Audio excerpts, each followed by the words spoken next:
Andrew Stabak here, publisher and CEO of Asia Pacific Banking and Finance magazine and events here in Sydney. I'm with Chris Whitehead, the CEO of FinSIA, at a very important time when the Royal Commission on Banking has just handed down its interim report. So it's great to get together with you, Chris.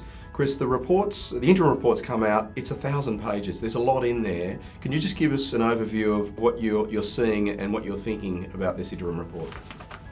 Well, yes, as you say, Andrew, it is an interim report, and it's very much a snapshot of the issues that have been raised so far through the Royal Commission, a summary of those. It doesn't yet really go to solutions. I thought it was interesting that the comment was made that the release of the interim report was a day of shame for banking. And look, I think that's very true. I think many of us are very disappointed by the hearings. But importantly, it doesn't need to be a day of shame for all bankers. The vast majority of people within the industry are trying to do the right thing. And I think it's therefore important that we think about, well, what can we take out of this? Commissioner Hayne ultimately poses the question, how do we ensure that people abide by the law and do the right thing? He highlights this isn't a lack of legislation, it's not a lack of regulation. It's the fact that people at times do the wrong thing, or even worse, break the law. And that really highlights that what we're talking about is a cultural challenge, it's a conduct challenge. And that goes to the heart of what FinSIA has really been talking about for the last 18 months, which is how do we raise industry standards in terms of conduct, how to create a positive industry culture and a culture that we can all be proud of, and one that supports the best people within the industry to get better.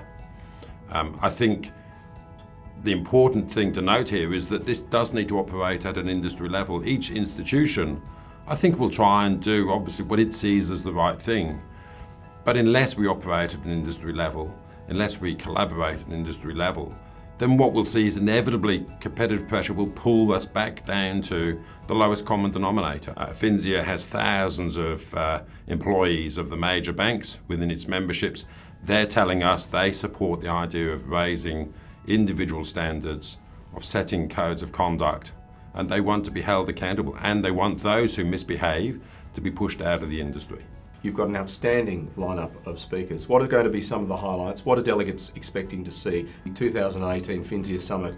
Oh, well, you're correct, Andrew. This is a really important time for the industry. I mean, we position this to support a discussion within the industry. So rather than a single day event, what we really want to kick off is a debate and for the opportunity for people within the industry to talk about the future and what they think needs to occur. And we've tried to stimulate that. The day kicks off, the summit kicks off with Dame Susan Rice from the UK. And the UK has been through a huge cultural transformation that is still underway. But we have seen some good results coming out of the UK. Dame Susan Rice was an instigator and has been a leader of that transformation. And there is much we can learn in terms of what's worked, what hasn't worked, and so on. We also have the chairs of the two regulators speaking at the summit. And it's their first appearance, public commentary, since the launch of the interim report. So we're very keen to hear what they have to say within the framework that the summit has been set around professionalisation. And we've many senior people from across the industry talking at the summit in terms of not just the conduct that's expected and what the expectations of customers are, but also how those are shifting, how those are changing, and how we ensure that we maintain and develop a stronger industry going forwards as it does become much more digital, as we have new banks coming along, new products, and so on. Chris, professionalism has been used as a term very recently, but could you just explain what that actually means for the individual in the banking industry? And we think about professionals in all the kinds of roles, such as doctors and lawyers and accountants and so on. Professionalism is very much based around personal accountability, personal pride.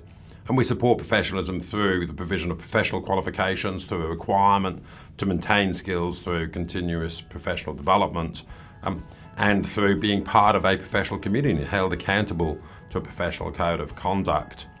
The benefits of that for the individual are that it really supports their career as they go forward, and supports their career in a changing industry, that they do stay up to date, and that they are maintain currency in terms of their role and position for the future and future roles and so on. It's got enormous benefits for the industry as well, though, not just in terms of driving better conduct, which is obviously very much the context of the Royal Commission, but it will attract the right people into the industry. It attracts people, if they know that there's a good professional career pathway in banking, that allows us to compete with other industries who already have such a professional pathway in place. It will attract the right people, it will attract talent into the industry, it will keep them there, and it will ensure that as an industry that we maintain high standards of capability, high standards of conduct. So lots of benefits for the individual, lots of benefits for the industry.